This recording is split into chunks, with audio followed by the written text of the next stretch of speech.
تو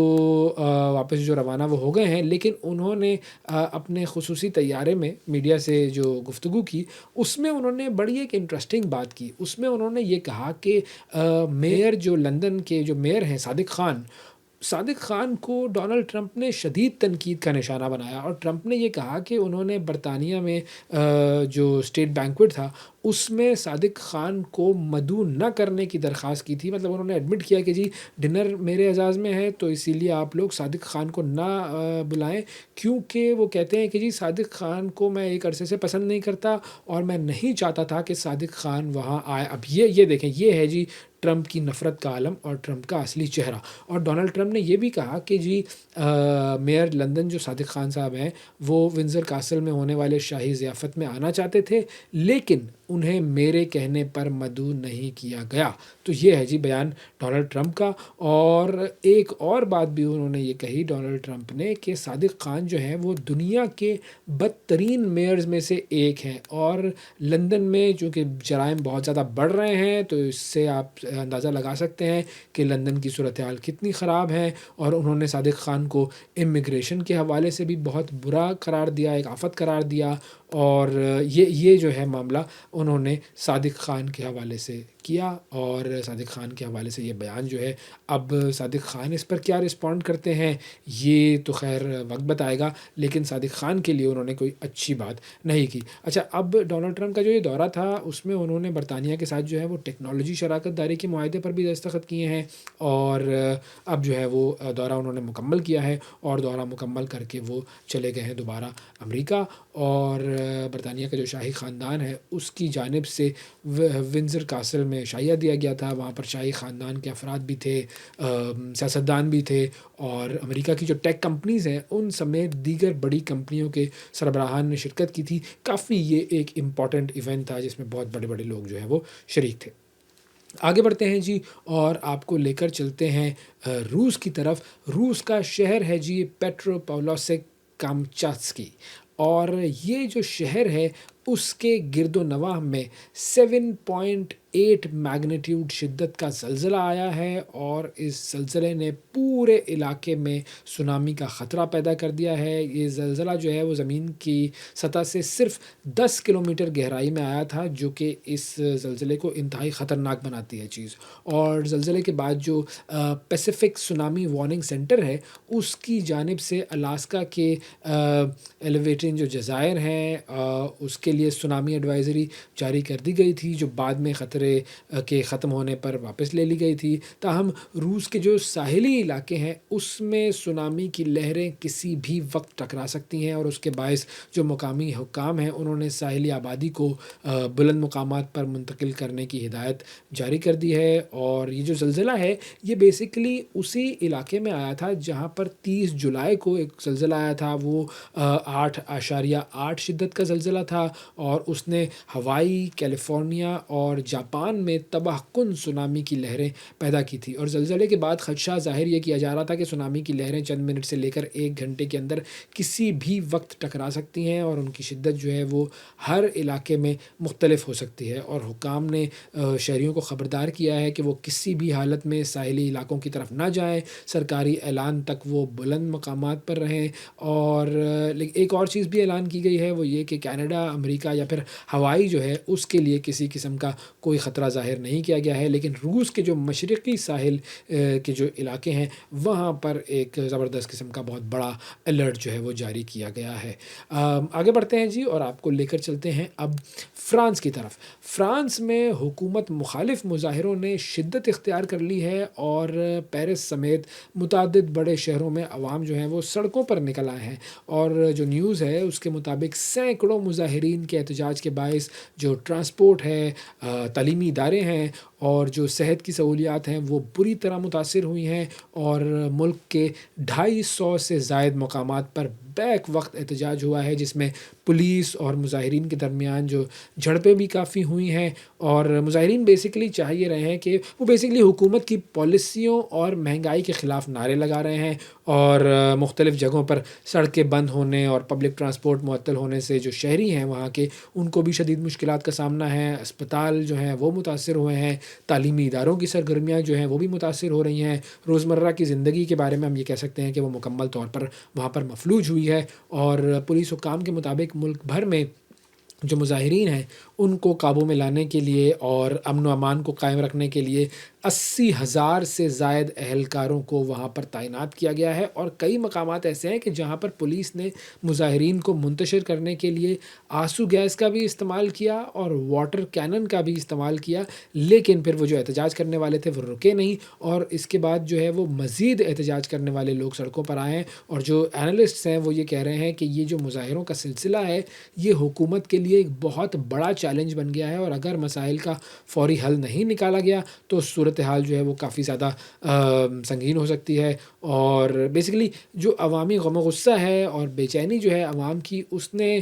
یورپ کی ایک بہت بڑی معیشت ہے اس کو کافی غیر یقینی کی صورتحال سے دوچار کر دیا ہے۔ تو یہ انٹرسٹنگ ٹائمز کہہ سکتے ہیں ہم فرانس کے لیے۔ آگے بڑھتے ہیں جی اور بات کرتے ہیں جی ایئر انڈیا حادثے کی۔ کچھ عرصہ پہلے یہ ایئر انڈیا کی فلائٹ کو ایک حادثہ پیش آیا تھا، اور ایئر انڈیا حادثے میں جو ہلاک مسافر تھے ان کے لواحقین نے اب امریکی جو کمپنی ہے اس پر مقدمہ کر دیا ہے، اور یہ مقدمہ جو ہے وہ امریکہ کی جو ریاست ہے ڈیلاویئر اس کی سپیریئر کورٹ میں دائر کیا گیا ہے، اور اس میں امریکی جو طیارہ ساز کمپنی ہے بوئنگ اور ہنی ویل ان کو ذمہ دار قرار دیا گیا ہے، اور ہنی ویل نے وہ بیسکلی فیول سوئچز تیار کیے تھے جس پر حادثے کی وجہ ہونے کا الزام لگایا جا رہا ہے، اور بوئنگ کا جو ہے وہ طیارہ تھا۔ تو مقدمہ جو درج کرانے والے جو 4 درخواست گزار ہیں انہوں نے 2018 کی یہ امریکی فیڈرل ایویشن ایڈمنسٹریشن جو ہے وہ FAA اس کی ایک سفارش کا انہوں نے حوالہ دیا ہے، اور اس میں انہوں نے بوئنگ کے کئی طیاروں میں فیول کٹ آف سوئچز جو ہیں ان کے لاکنگ میکانزم کی جانچ کا کہا گیا تھا، اور جو بھارتی تحقیقات ہیں اس کے مطابق ایئر انڈیا نے یہ معائنہ نہیں کیا تھا۔ تو اب ایئر انڈیا کے طیارے کی جو تحقیقات ہے اس میں یہ بات سامنے آئی تھی کہ طیارے میں جو فیول سوئچز والا جو تھروٹل کنٹرول تھا، وہ جو ماڈیول ہوتا ہے اس کا، وہ 2019 اور 2023 میں تبدیل کیا گیا تھا، اور ساتھ ہی ساتھ یہ بھی کہا گیا تھا کہ وہ تمام لازمی حفاظتی ہدایات جو ہیں ان پر عمل کیا گیا تھا، لیکن بوئنگ جو ہے اس نے اس معاملے پر کسی قسم کا ابھی تک کوئی تبصرہ نہیں کیا ہے، لیکن جو امریکی کمپنی ہنی ویل ہے وہ بھی ابھی تک اس پر اس نے کوئی بھی فوری رد عمل نہیں دیا ہے، اور طیارے کی جو کاکپٹ کی جو ریکارڈنگ تھی اس کے حوالے سے آپ کو میں بتاؤں کہ اس کے مطابق حادثے کے وقت جو پائلٹ ہے اس نے انجنز کو جو جانے والا فیول ہوتا ہے اس کی فراہمی روک دی تھی، اور جو لواحقین ہیں ان کا کہنا یہ ہے کہ سوئچز کا جو مقام ہے وہ ایسا تھا کہ وہ غلطی سے بھی دب سکتے تھے، لیکن جو ماہرین ہیں ان کا کہنا یہ ہے کہ ان کے ڈیزائن کی وجہ سے ایسا ممکن نہیں ہے۔ تو اب دیکھتے ہیں کہ یہ کیا ہوتا ہے اس مقدمے کا، اور بیسیکلی جو بھارتی تحقیقاتی رپورٹ تھی اس میں بوئنگ اور انجن بنانے والی جو کمپنی ہے GE ایروسپیس اس کو ذمہ داری سے بری قرار دے دیا گیا تھا، لیکن کچھ متاثرہ خاندان جو ہیں انہوں نے یہ کہا ہے کہ تفتیش کا زور جو ہے وہ زیادہ تر پائلٹس پر ڈالا گیا تھا، لیکن اصل میں معاملہ جو ہے وہ کمپنی کا ہے جس نے جہاز بنایا ہے جو فیول تھروٹل والے سوئچز بنائے تھے۔ اور اب امریکہ میں دائر ہونے والا یہ اس حادثے سے متعلق پہلا مقدمہ ہے، اور مقدمے میں 4 ہلاک شدگان جو ہیں ان کے جو لواحقین ہیں انہوں نے معاوضے کا بھی مطالبہ کیا ہے، اور بیسیکلی اس حادثے میں مجموعی طور پر 229 مسافر اور 12 عملے کے ارکان اور 19 جو ہے وہ افراد جو زمین پر تھے وہ جاں بحق ہوئے تھے، اور ایک مسافر اس میں جو تھا بہت خوش قسمت تھا، وہ بچ گیا تھا، اور یہ حادثہ جو ہے وہ کافی بڑا حادثہ تھا، اس کے حوالے سے کافی نیوز بھی بنی تھی۔ اب دیکھنا یہ ہے کہ یہ جو مقدمہ ہے اس کے حوالے سے امریکی جو عدالتیں ہیں کب اس کی سماعت کرتی ہیں، اور کب اس کے حوالے سے جو ہے وہ اس کی سماعت کے بعد اس کا فیصلہ سنایا جاتا ہے، کیونکہ ظاہر ہے یہ جو مقدمے ہوتے ہیں یہ کافی زیادہ لمبا ٹائم لگاتے ہیں، اور اس کے حوالے سے جو ہے وہ کافی پھر تحقیقات وغیرہ بھی ہوتی ہیں۔